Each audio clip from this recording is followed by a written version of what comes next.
Salale jinama madda furmaata dhiise maal wal darbaan kuni maal wal darbaan kuni Waaqan dhumaa danda'u uumaa sarara jakaase maal wal darbaan kuni maal wal darbaan Salale jinama madda furmaata dhiise maal wal darbaan kuni maal wal darbaan kuni Waaqan dhumaa danda'u uumaa sarara jakaase maal wal darbaan kuni maal wal darbaan Mal wal darbaan kuni mal wal darbaan mal wal darbaan kuni mal wal darbaan ji arfasat jamsani gugnin farfamare mal wal darbaan kuni mal wal darbaan Mal wal darbaan kuni mal wal darbaan guyyaa boojuma ichaati mardoo dhagamare mal wal darbaan kuni mal wal darbaan mal wal darbaan kuni mal wal darbaan Adu safana mochuni dukana nagolge chuni mal wal darbaan kuni mal wal darbaan kuni tulalu boru duguni dukana nagolge chuni mal wal darbaan kuni mal wal darbaan Mal wal darbaan kuni mal wal darbaan Arara kabeesati garaan jabaatu ati fuula kee nu ibsati Arara kabeesati Garaan jabaatoti fuula kee nu ibsati araara qabeessati garaan jabaatoti fuula kee nu ibsati fuula araara keetii gara keenyatti deebisi Faratolan no ilale ya wakayo Ijikenya gara kedu wa ilala irokana Yesu Yesu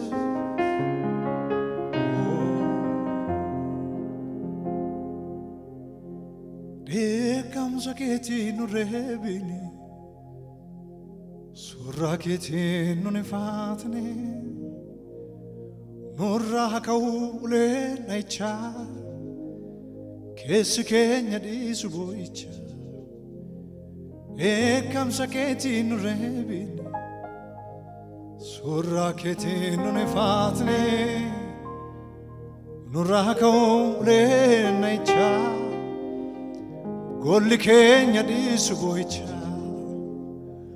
Eekamsa keetiin nu reebine Gooftaa ko Surraa keetiin nu nefaatne Nurra kaule naicha Garaan keenya dhiisu boo'icha Numaari Nu ilaali maaloo araarani Gooftaa ko Numaari No hilal malo ararane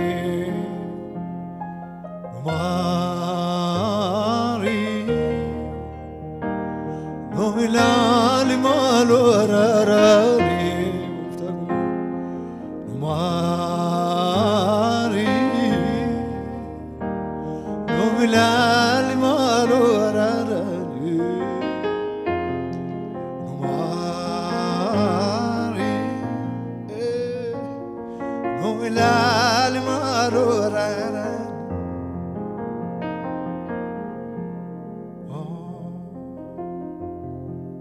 Iya keenya dhagaye iya keenyaaf nuuf birmadhu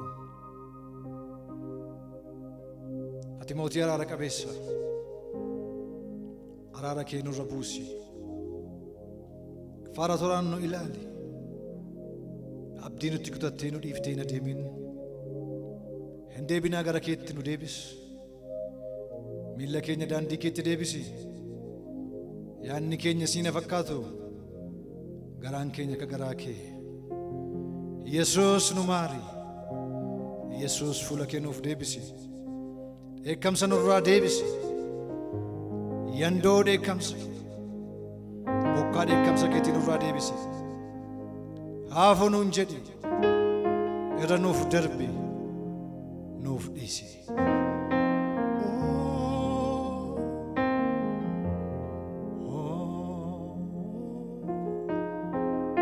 Jesus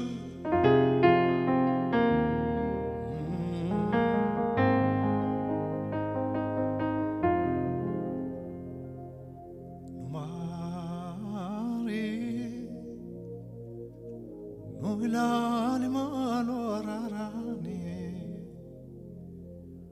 no mari no ilali malo ararani Ekamsa keti nurevini surra keti nunfatne nurra kaule necha keshkenya disuicha Ekamsa keti nurevini surra keti nunfatne Nurrako ulenecha dachen kenya diftu bocha Mari no ilali malo ararani Mari no ilali malo ararani.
Isattaanu kanan kaasuu barbaadu maayinni namoonni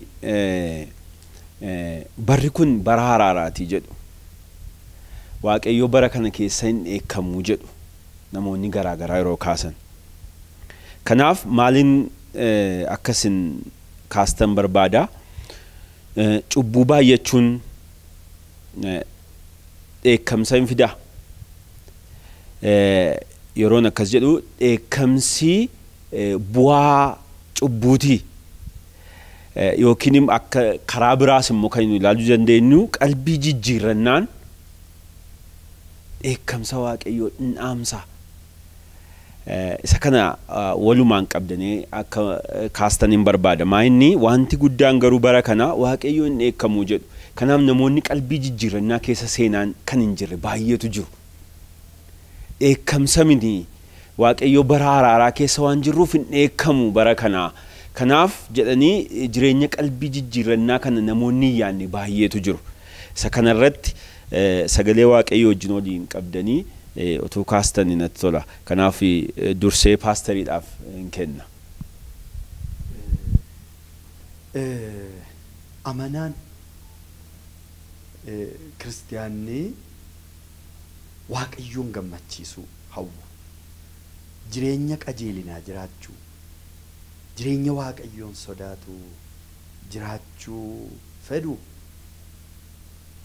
Yakka isaa dogoggora isaa isa beeku duwwaayyuutu hin ta'ini sagalee Waaqayyoo keessa Iyyoob waa'ee ijoollee isaa ijoolleen koo tarii Waaqayyoon arrabsaniiru ta'a.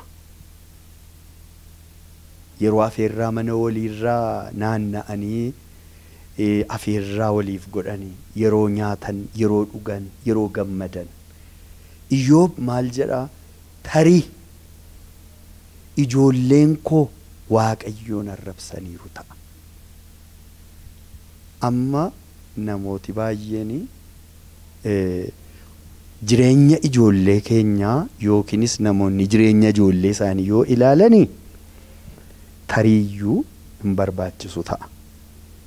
Tariiyyuu hin jechisiisu. Ilaas akkasii dhiisiif. Ilaasan akka godhe dhiisiif. Ilaasan akka godhu dhiisiif. Ilaasan amantii hin qabne. Isaan ilaasanni hawwii kedhee buukee hin qabne. Wanti jedhamu baay'ee jira.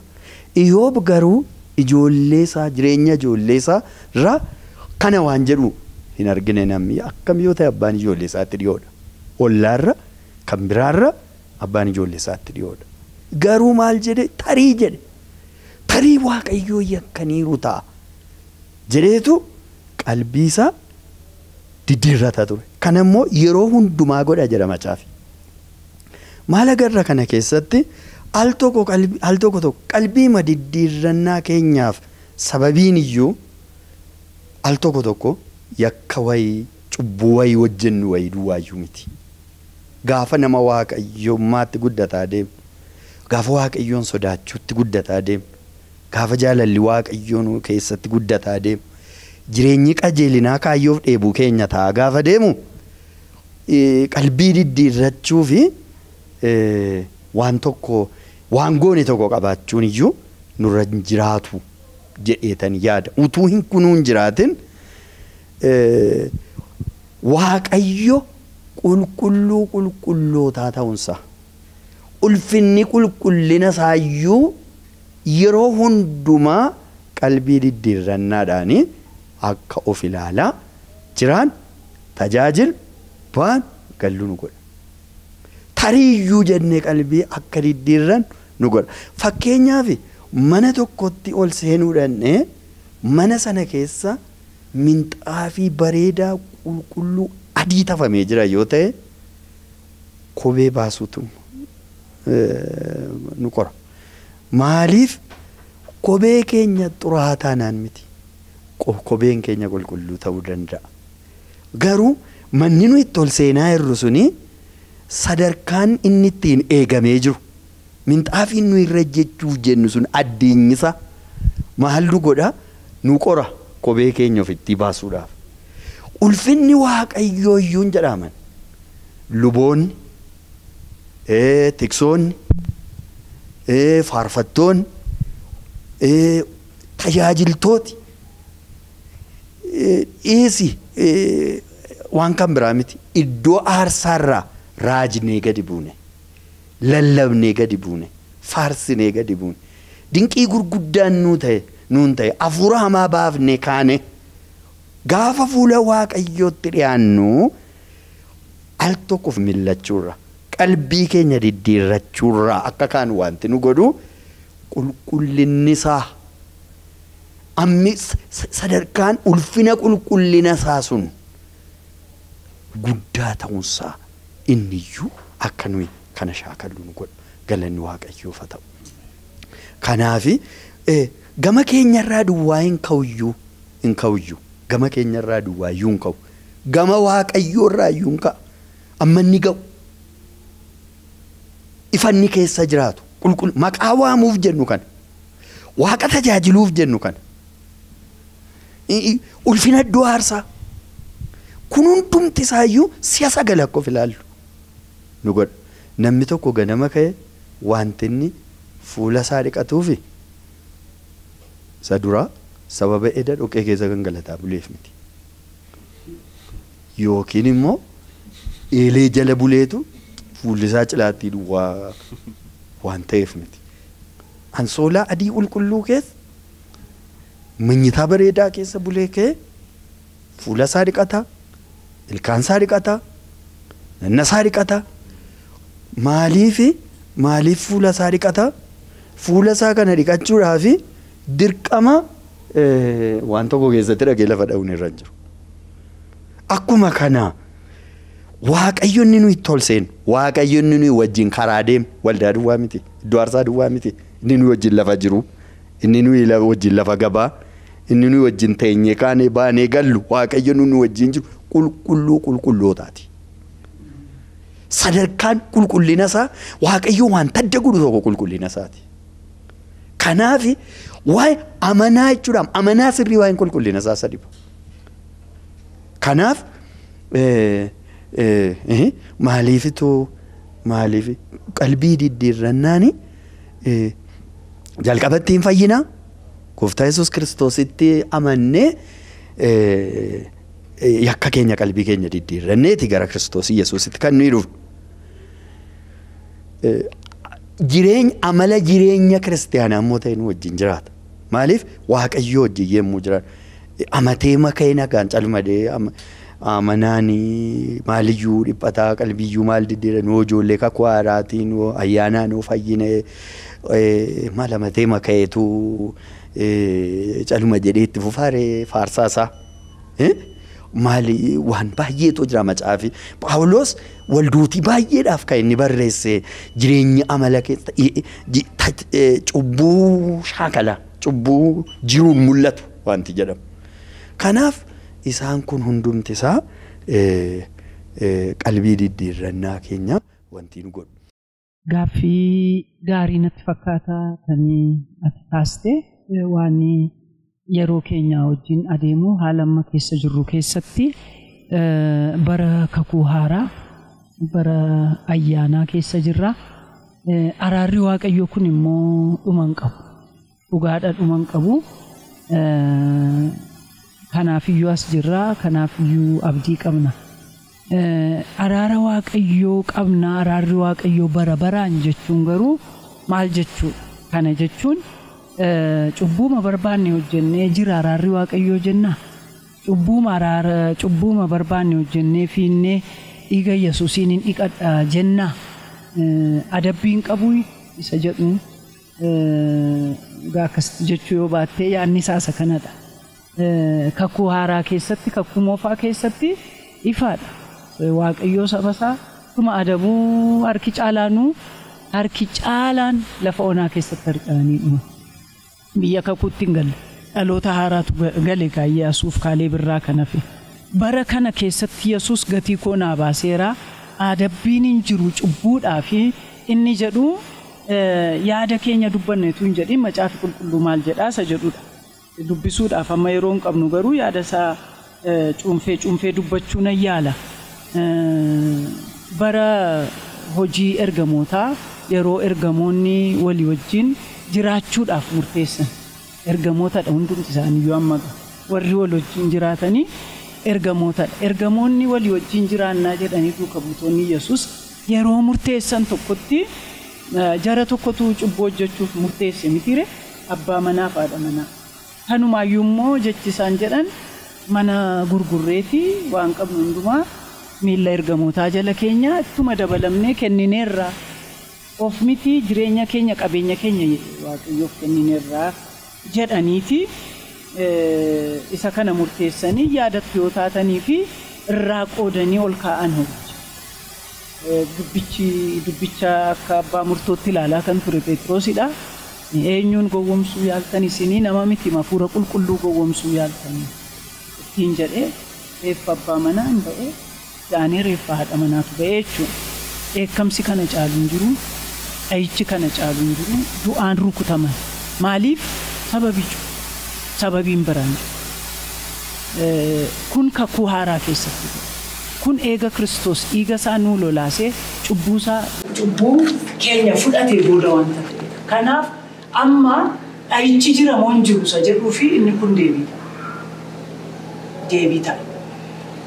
Ittuma dabaluudhaaf immoo Yesuus Kiristoos kakuu haaraa keessatti yeroo Yohaannis ergamichatti yeroo inni lafa bishaaniin marfamte Paatmoos sana irratti waa'ee waldoota adda addaa itti dubbatu waldaa Phergaamoomii qalbii jijjiirradhu ittiin jedhan. Kanaachi angara kee dhufeetaniin sillolattiin jedhan. Maaliin sillolattiin jedhani billaa afaan koo keessaa ba'uunan sillolattiin jedhan. Waa'ee lolaa dubbatadha. Kan sillola jechuun sittiin eekamaa billaadhaanii billaatummaa afaan koo keessa jira isaaniin silolaadha. Billaan immoo nama mura. Hin dhiisuun dhiigsa. Hin cabsas billaan. Sillolaadha. Darbeetii waldaa Laadooqiyaa kan jedhamtu tokko immoo jirti. Achuma macaafa mul'ataa keessaa jechuudha. Achi 3:15 irraa kaasnee yoo dubbisne maali ati jedhaani ati yookiin hin diilaloof yookiin hin qabbanoof. Ati bu'aadhaadha. Bu'ooftuu yookiin akkasidhaati ittiin jedhaan isheedhaan. Kanaaf maal si gochuuf hin jedha sin tufaa'edha. Keessaan si baasa. Argamuu koo keessan ala si godhaa'edhaan. Yaadattu yoo ta'e adabbiin dhayichi guddaan qaayilitti dhufee argamuu Waaqayyoo keessaa ba'ee deemuusaati. Kanadha qaayilitti kan dhufe mitiiree waldattiidha waldaadha isheen. Garuu maal qaama isaati Kiristoosiif. Garuu maal ittiin jedhaani sin tufaa'edhaan. Argamuu koo alan si godha. Qaama kootii alan si baasaa ittiin jedhan. Waldaan qaama Kiristoosiif. Alan si godha sin baasaa ittiin jedhan. Kun dheekkamsadha. Kun dhayichadha. Sababiin isaa isheen of tuulti. Ansoorettiidha jetti. Qabeenyaa tuulladheen qabaa jetti. Garuu ati abaaramtu, gadadamtu, jaamaa, qullaadha jetti. Ishee sin tufattiin jedhu kanaan akkasittiin jedha. Kanaafi kakuu haaraa keessaa eeyyee dhayichi jira, eeyyee dheekkamsi jira. Kun wangeeladha. Hin jiru dheekkamsi Waaqayyoo hin duwwaani waan bara duriitii. Waan jaarraa duriiti warri jedhanii macaafaa ala dubbatu jechuudha. Yookiin macaafan beekanii yookiin immoo macaafa jallisanii dubbatu jechuudha malee har'as Waaqayyoo cubbuu hojjennuu fi dheekkamsa qabaa dhayicha qaba akkuma sadarkaa isaatti jechuudha. Egaa sadarkaa madaallii Waaqayyoon hin beeknu. Amma Anaaniyaaf Saphiiraanii horii haatan sanaa tarii Anaaniyoona gaafatan maali? Hammuma tokkollee fidaniiru maal ta'an jedha. Hafuura qulqulluu maal akka dheekkamsiisu isa duratti garuu ulfina isaatti bu'uu ta'etti mul'ate. Anaan isa dhugaa ta'e, isa nama uume, isa garaa namaa qoree beeku sanaa na gowwoomsuu yaaltanii. Kanaan ajjechaa kan caaledha. Adabbiin hin jiru. Jira dhayichi, jira adabbii. Araarri immoo jiraayee kan jedhutti dabaltee tamitidhe dhiifamuu cubbuu argachuun jiraayee jettee dubbatte sabaan hundumti keenya iyyuu beennu tokkoffaa Yohaannisii boqonnaa 1:7 ulaagaalee kaa'a. Ulaagaa sanatti bu'uun jaallannu dhiigni Yesuus Kiristoos cubbuun numarraa qulleessa jennee fiignaa garuu ulaagaa kaa'a. Akka inni ifa keessa jiraatu isinis ifa keessa yoo jiraattanii jedha. Yoo cubbuu qabaachuu keessanii beeksifattan walii wajjin immoo tokkummaa yoo qabaattan tokkummaa amantootaa dubbata. Walii wajjin tokkummaa yoo qabaattanii akka inni ifa keessa jirutti isinis ifa keessan yoo jiraattanii dhiigni ilma isaa Yesuus Kiristoos cubbuu hundumaarraa nama qulqulleessa. Qobaamatti taa'ee nama qulqulleessa tun ta'in namni ulaagaa sana guutuu turre jira jechuudha. An cubbuun qabu yoo jenne of gowwoomsinaa dhugaanis nu wajjin hin jiru jechuudha. Garuu yoo cubbuu keenya hin himanna ta'eef yoo cubbuu keenya hin himanna ta'eef inni immoo amanamaaf qajeelaadha. Maal gochuudhaaf cubbuu keenya hundumaarraa nu qulqulleessuudhaaf jal'ina keenya nu dhiisuudhaaf inni amanamaadha jedha. Aan garuu cubbuun qabu yoo jenneedha. Maal goona jedhee isa akka waan inni sobduu ta'etti isa agarsiisna.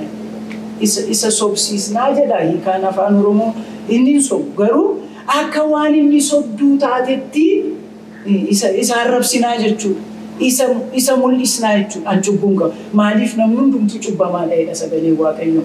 Kana jenna yoo ta'e sagalee Waaqayyoo nu keessa hin jiru jechuudha. An cubbuun qabu namni jedhu inni sagalee Waaqayyoo inni ta'e Iyesuus Kiristoos hafuura isaatiin isa keessa hin jiru jechuudha. Garuu nuyi akka inni ifa keessa jiraatutti yoo ifa keessa jiraanne tokkummaadhaanis yoo deddeebine dhiigni ilma isaa Iyesuus Kiristoos cubbuu hundumaarraa nu qulqulleessa. Abdii sana nu qabna. Yoo tole jennee abboomamnee fudhannee. Waaqayyoof galanna ta'u wanta gurguddaatu ka'aa jira. Yeroon keenya baay'ee waan sokkee gara xumuraatti fiduu fi maal goonaa yaaduma ammaa wajjin walitti qabamee hunduma keessaniif jechuudha daqiiqaa sadii isinii kenna jechuudha.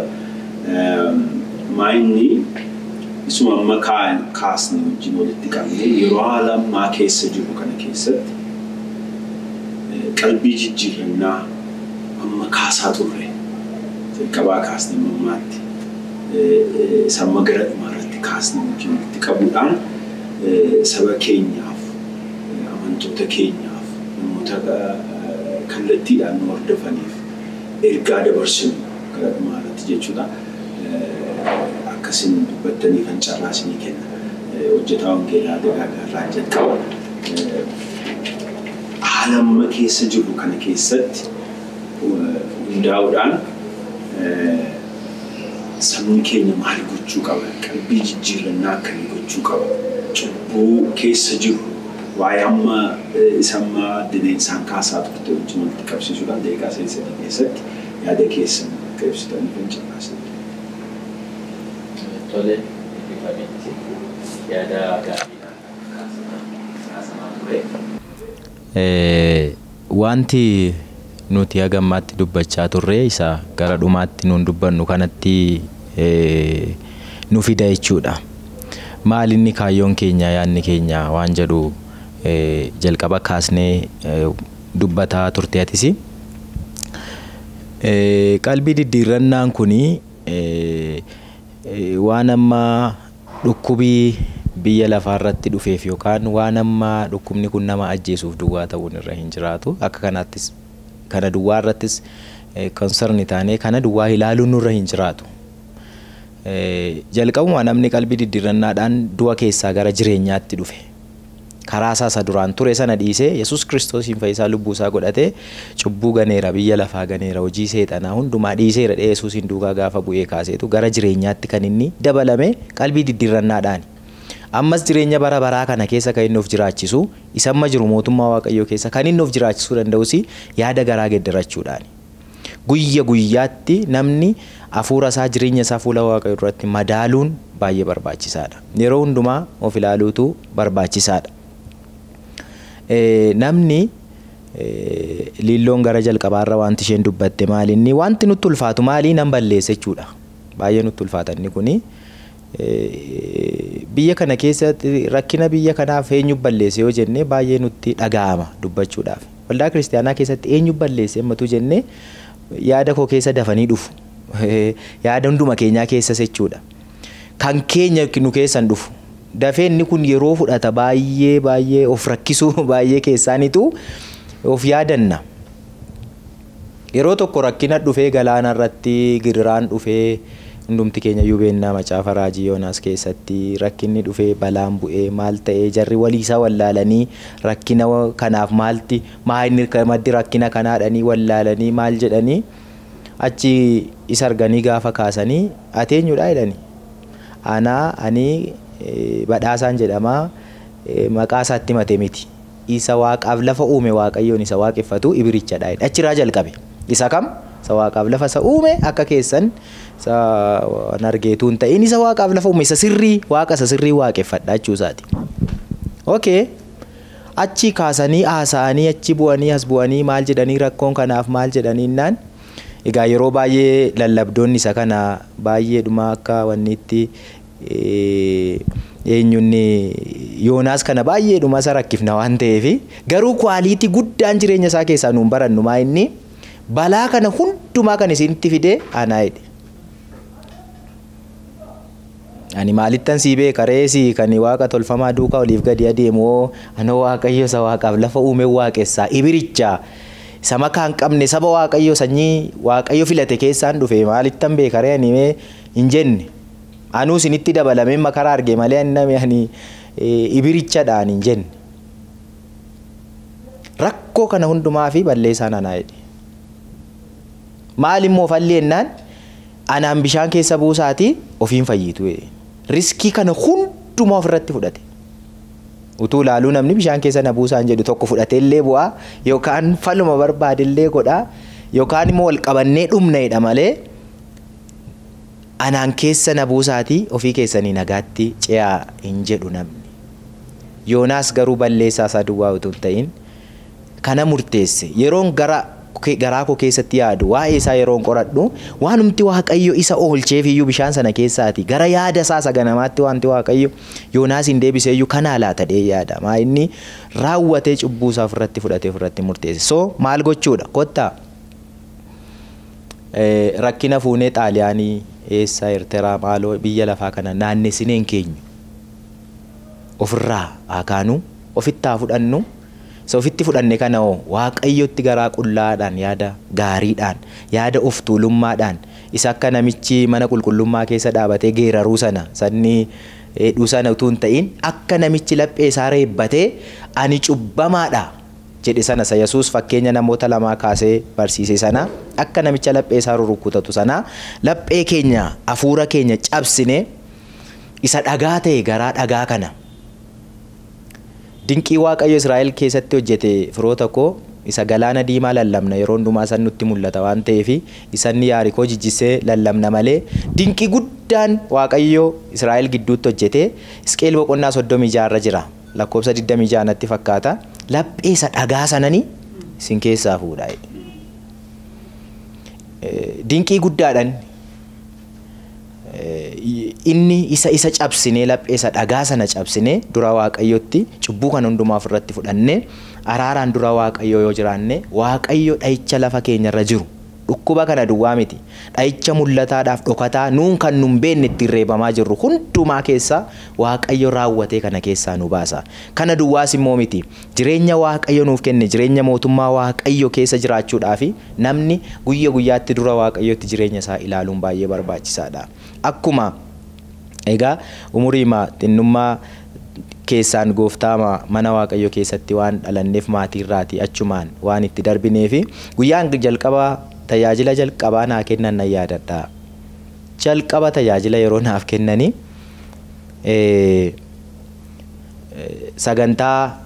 sagantaa maatii geggeessuu ture tajaajilli naa kenname duran bu'a jechuudha nan geggeessa faarfannaan dhaabbadhee filachiisee namoonni erga faarfatanii booddee isa lallabutti kenneen ta'a.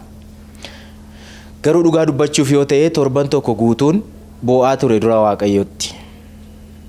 Torban tokko guutuu torban kana yeroo mana barumsaa deemus isuma natti yaadatamaa yeroo maal deemus attam godheen dura kee dhaabadha jedhu kanatu natti argamaa ture. Egaa akka kanaa ta'uutu hafuura kanatti deebi'uun nurra jira isa jedhuun yaada. Keessumaa nuun tajaajiltoonni ciniinnannee ani beekaadhaan annan danda'aadhaan maal dhibdiidhaan iddoo aarsaa waaqayyoo irra fuula waaqayyoo dura akka barbaannetti deddeebi'uun nurra jiraatu. Jireenya keenya hafuura keenya sirreessuun yeroo hundumaa waaqayyo wajjin wanni jechuun baay'ee barbaachisaadha. Dhuma irratti inni dubbadhu maalinni qalbii diddiirrannaan gowwummaa miti. Dadhabaa ta'uu miti. Qalbii diddiirrachuun cimina kiristiyaanummaati yookaan immoo ga'umsa guddina kiristiyaanummaatti dhufuudha. Waaqayyo Abrahaamiin atamma waggaan kee 99 mudaa malee dura koo deddeebi'eedhe. Maal jechuudha kun? ga'umsatti dhufaa jirta dhibba ta'aa jirta waan ta'eef jedhe Waaqayyo. Amma kana booddee mudaa malee dura koo deddeebi'ee jedhe Waaqayyo. Isaa qoola ta'e sitti qabate hunduma isaa ofirraa baasi kan inni jedheef isa kanaaf lilloon kaasteetti dhaloonni Israa'el Gibxii ba'an karaa irratti yoo dhumaniyyuu dhaloonni haaraan akkuma dhalataniin dhaqanii itti galan miti. Dhalootumti haaraan karaa irratti dhalataniyyuu Qaadeshitti Waaqayyo akka isaan dhanna qabatan akka isaan kakuu Waaqayyo wajjin galan akka isaan of qulleessan sabni kun akka isaan qullaa'an Waaqayyotti dubbate. Warri kam dhaloonni haaraa. Arras dhaloonni kakuu haaraa keessa jirru nuun yeroo hundumaa dura Waaqayyotti dhiyaachuudhaaf of qulleessuun dura Waaqayyo isa dura jirru kana duratti of qulleessuun of ilaaluun baay'ee barbaachisaadha deeni. Kanaaf qalbii diddiirrannaan gootummaa kiristiyaanummaa ta'een fudhadhaa. Waaqayyoof galanni haa ta'u. Amma gaa barumsi qalbii diddiirrannaa kenname kuni akka dhuunfaa duwwaatti miti. Akkuma akka waldaa kiristiyaanaa duwwaatti iyyuu miti. Akka biyyaatti iyyuu ergaadha.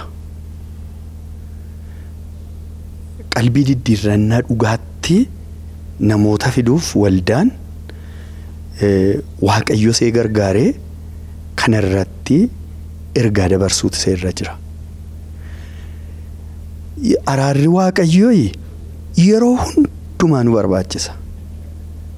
Jireenya qoranii of ilaaluu utuu of hin gatin utuu of hin dagatin ofirra barbaadanii qalbii ofii diddiirrataa gadi of deebisanii mana Waaqayyoo keessa jiraachuu hojii Waaqayyoo hojjechuu ulfina Waaqayyoof kennaa jiraachuu jireenyuma kiristiyaanummaati. Waaqayyoof tultotaan hin morma. Warra gadi of deebisaniif immoo ayyaana isaa hin kenna. Amma lachanuunsaa wantii qaba. Lachanuunsaa bu'aa qaba. Firii qaba. Waaqayyo warra of tultotaan hin morma inni isa jedhu sana lolatti bana. Hiikinni kan biraan. Waaqayyo lola isaanitti bana akkasila buleettiin koleensaan dubbatte billaa qara lamaa afaansaa keessaa ba'uuni waldattii sana sirru kutaa sillola isa akkuma jedhee warra of tultotaan hin morma. Lola irratti bana. Of tuulummaan immoo faallaa gad of deebisanii faallaa qalbii diddiirrannaati. Maaliif qalbii diddiirrannaan fuula Waaqayyoo duratti gad of deebisuudha. Qalbii diddiirrannaa dhugaan fuula Waaqayyoo duratti gad of deebisuudha. Hiikii biyya keenya araarri yeroo hundumaayyuu barbaachisaa haa ta'uyyuu malee amma immoo akka biyyaattiyyuu akka sabaattiyyuu gargaarsi Waaqayyoo waldaa kiristiyaanaas waldaa keessaa alas namoota jiran saba keenya biyya keenya guutummaatti yeroo itti araarri Waaqayyoo caalaa nu barbaachisuudha. Hiikii biyya keenya akka biyyaatti falli biyya keenya abboolii siyaasaa harka miti kan inni jiru. Akka ilaalcha waldaa kiristiyaanaatti akka barsiisa wangeela qulqulluutti hiikii biyyaa hiikii falli biyyaa biyya haala keessatti kufte keessa dinagdeen haa ta'u ukkuba na ta'u wantoota rakkinoota uumaman wantoota amma dhadhageenya awwaannisaan haa ta'u wantoota akka biyyaatti rakkina ta'aniif falli kan inni jiru akka barsiisa waldaa kiristiyaanaatti waldaa keessa.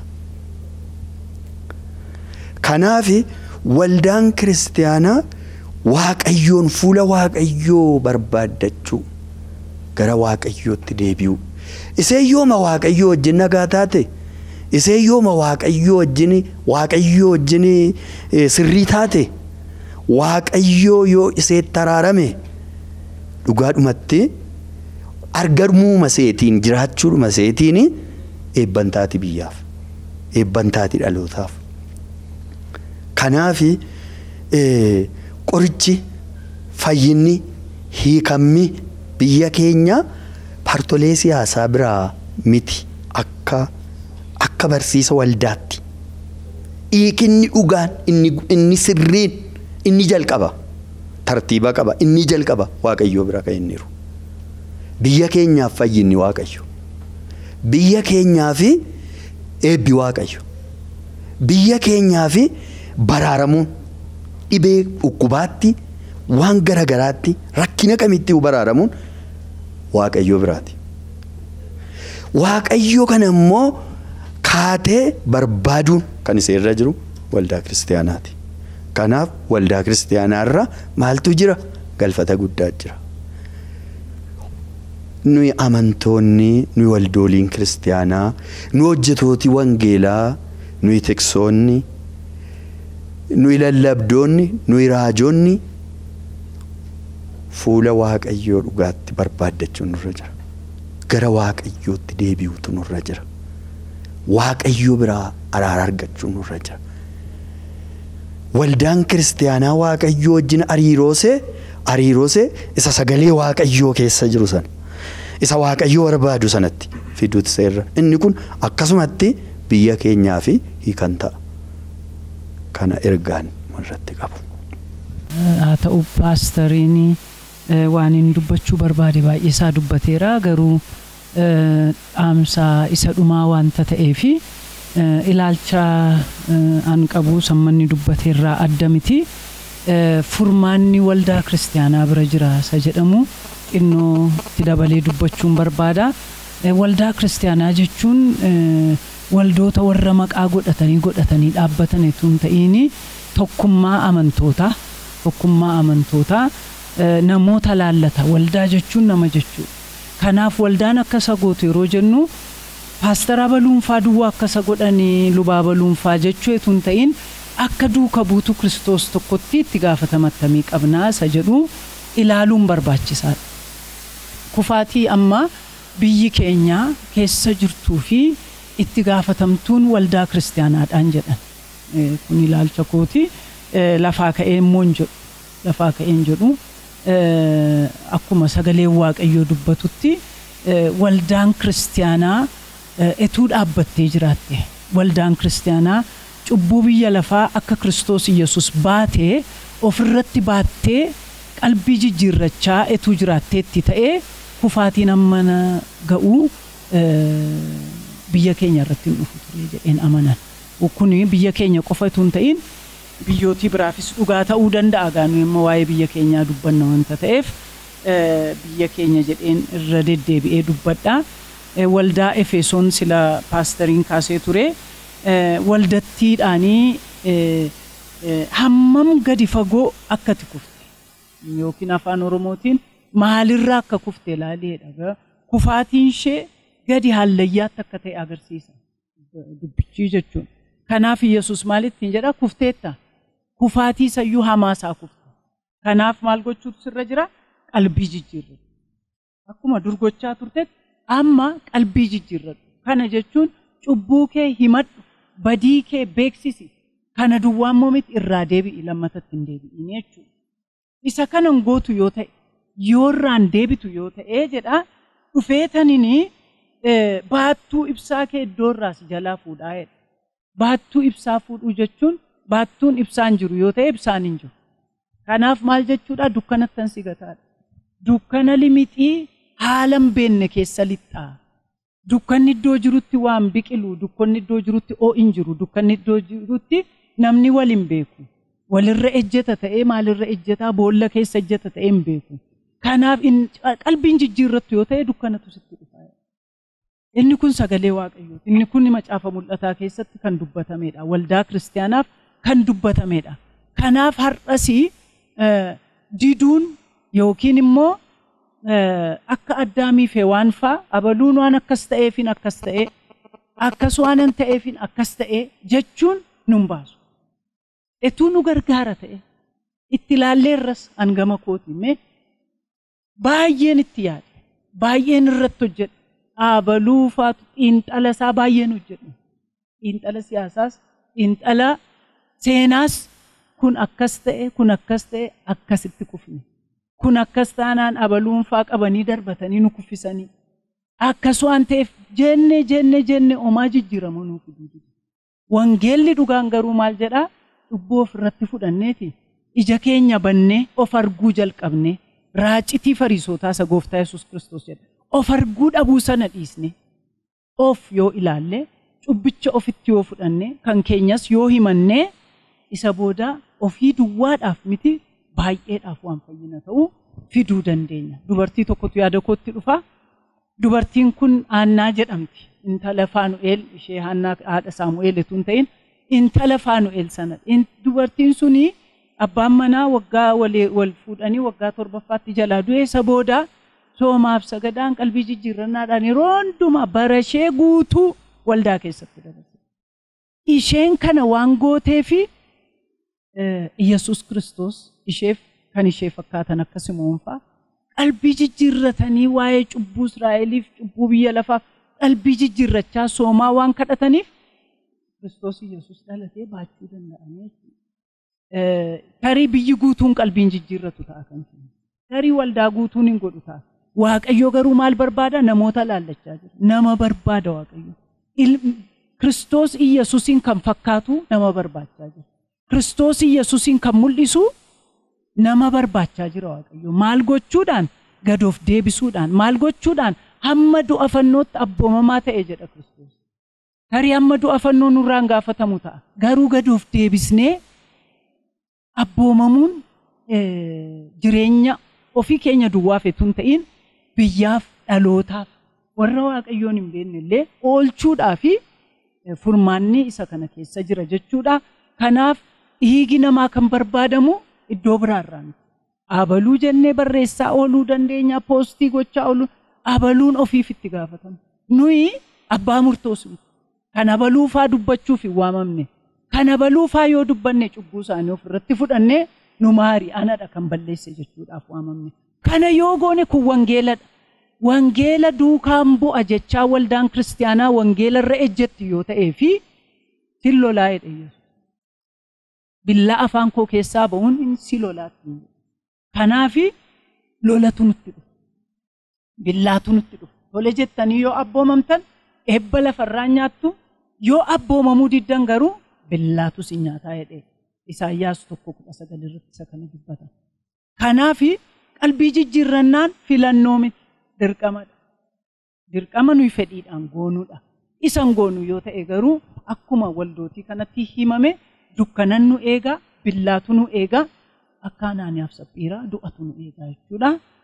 Inni kun akka nurratti hin taanee fi ariifannee etuu qalbii jijjiirrannee waan hundumaa waan amma qabanneetti cichaa jirru dhugaa anatu beeka jenna. Dhugaan Kiristoos duwwaa. Dhugaan wangeela nuyi qabannee jirru kana duwwaadha malee ilaalcha keenyatu dhugaa miti.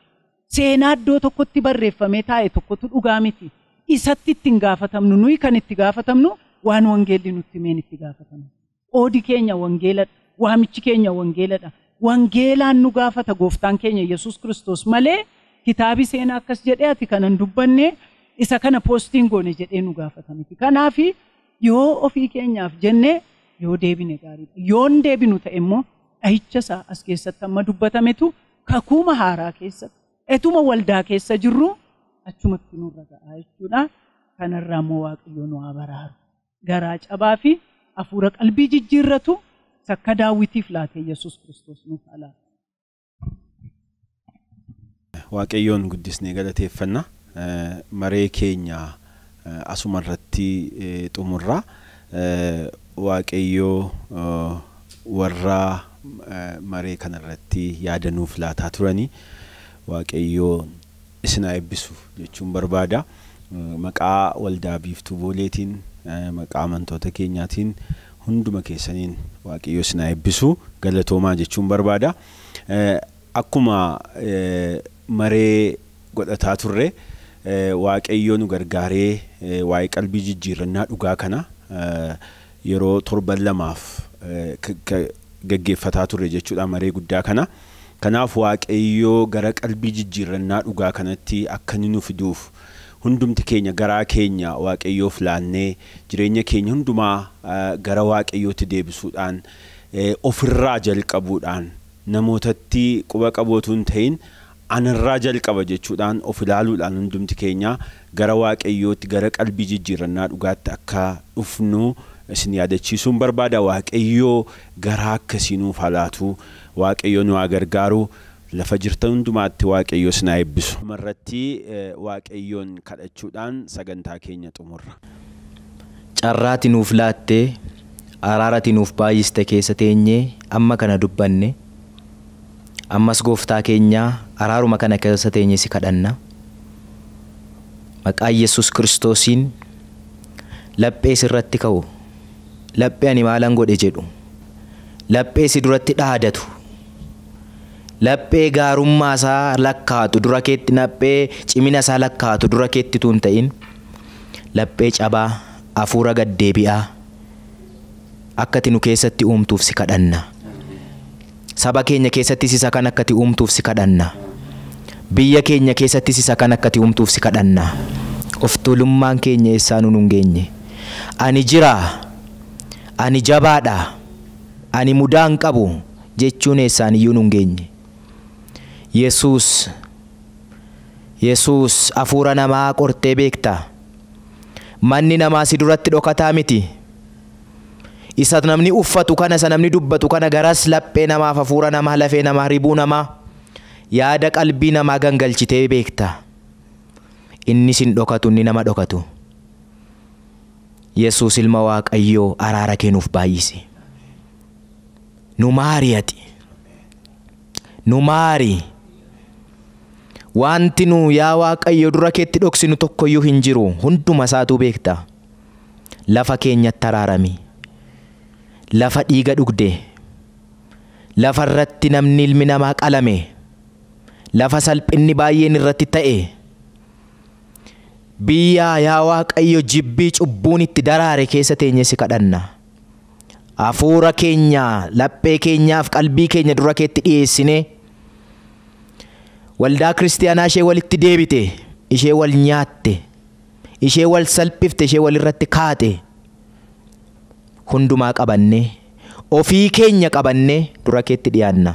Araarri kee maqaa Yesuus Kiristoosiin nurratti haa baay'atu. Araara keetiin lafa keenyarraa yaa Waaqayyo badiisa kana qulqulleessi kaasi. Araara keetiin bineensa nutti gadhiifame kana nurraa kaasi. Araara keetiin dhukkuba garmalee nutti gadhiifame kana ilaa yeroon iddoo kana dubbannuyyuu abaarsi, vaayirasiin yeroo inni itti biyya kana ilmoo namaa ciraa nyaachaa jiru, somba namaa yeroo inni itti nyaachaa jirudha. Araara keetiin kana hunduma isaa nurraa kaasi ati. Maqaa Yesuus Kiristoosiin waldaa kiristiyaanaatti xinnaaf guddaa warra bulchan, warra bulan hundumaatti araarami. Yaada gara keetti deebi'u, sammuu qalbeeffatee gara keetti yaa Waaqayyo deebi'u, sammuu si yaadu, gara abbaa kootti deebi'u naaf wayya, mana abbaa koo naaf wayya akkuma inni jedhe, sammuu gara kee yaadu, sammuu mana kee yaadu, maqaa Yesuus Kiristoosiin nu keessatti baay'isi. Hunduma keenyaaf nagaaf araara kenni. Waaqayyo kana hundumaa waan gootuuf ulfaadhu. Amantoonni keenya iddoo isaan jiran fagoof dhiyoo mana isaanii keessa yeroo jiran dubbiin kun isaan biratti yaa Waaqayyo ijaaf uddaaf hundee akka inni godhatu maqaa Yesuus Kiristoosiin si kadhadheera. Laphee isaanii keessatti, mana isaanii keessatti dubbiin kun ija haa godhatu. Qalbiin isaanii dubbii kana wajjin haa bu'u maqaa Yesuusiin. Ameen.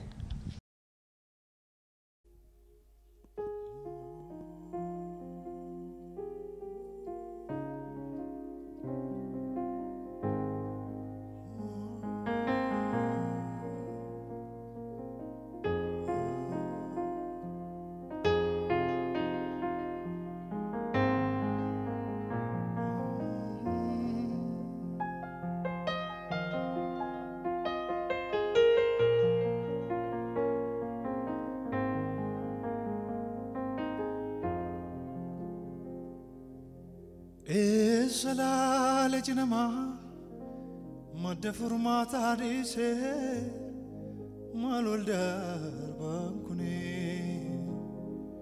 maal wal darbaan kuni Waaqan dhumaa danda'u uumaa sarara jakaase maal wal darbaan kuni maal wal darbaan Esalal jinama madda furmaataadhiise maal wal darbaan kuni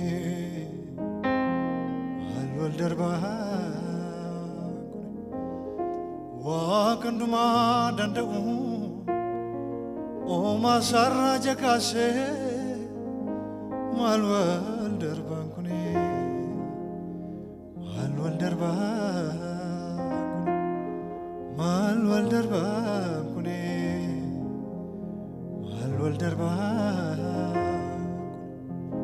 mal wal darbaan kuni mal wal darbaan ji arfasat jamsani gugnin farfa mare mal wal darbaan kuni mal wal darbaan mal wal darbaan kuni mal wal darbaan guyyaa boojuma ichaati mardoo dhagaa maree mal wal darbaan kuni mal wal darbaan mal wal darbaan kuni mal wal darbaan Adu safana mochuni dukana nagolge chuni mal wal darbaan kuni mal wal darbaan kuni tulalu boru duguni dukana nagolge chuni mal wal darbaan kuni mal wal darbaan mal wal darbaan kuni mal wal darbaan arara kabeesati garaan jabaatu ati fuula kee nu ibsati arara kabeesati garaan jabaatu ati fuula kee nu ibsati araara qabeessati garaan jabaatu ati fuula kee nu ibsati fuula araara keetii gara keenyatti deebisi.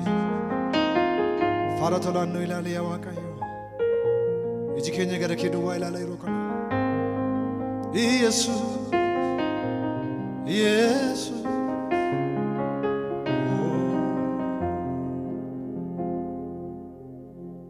dheekkamsa keetii nu reebini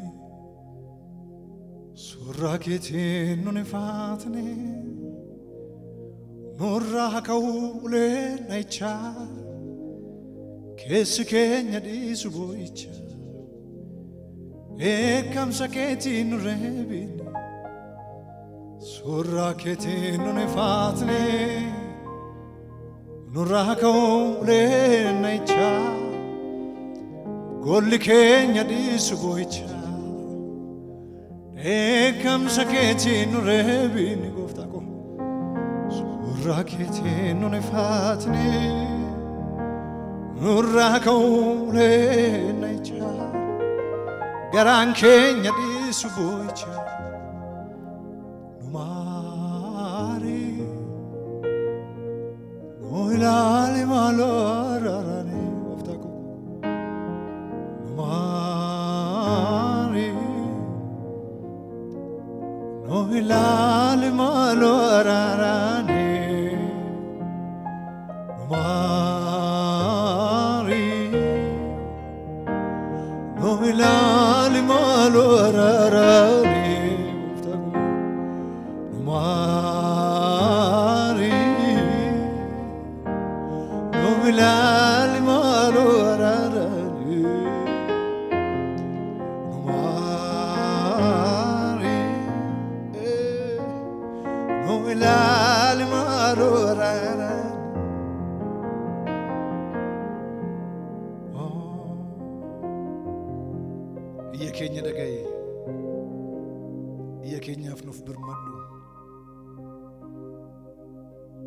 ati mootii araara qabeessa araara kee nurra buusi faara toraan nu ilaali abdii nutti kutattee nu dhiiftee hin adeemin hin deebinaa gara keetti nu deebis miilla keenya daandii keetti deebisi yaanni keenya siina fakkaatu garaan keenya ka garaa kee Yesuus nu maari Yesuus fuula kee nuuf deebisi dheekkamsa nurraa deebisi yandoo dheekkamsa bokkaa dheekkamsa keetii nurraa deebisi haafuu nuun jedhi irra nuuf darbi nuuf dhiisi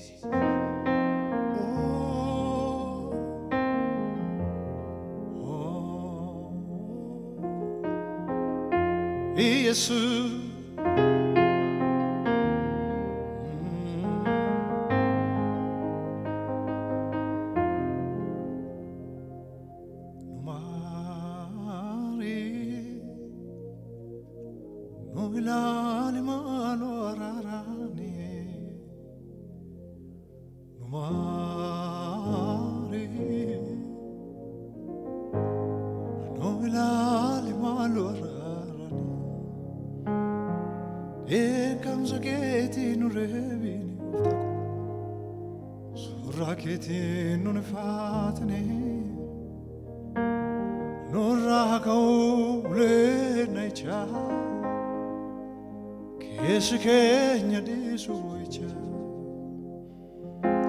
ekam saketi nurebni suraketi nunifatni nurako ule necha dachen Kenya diftu icha numari noilale malo Mari, no milal mal ora ora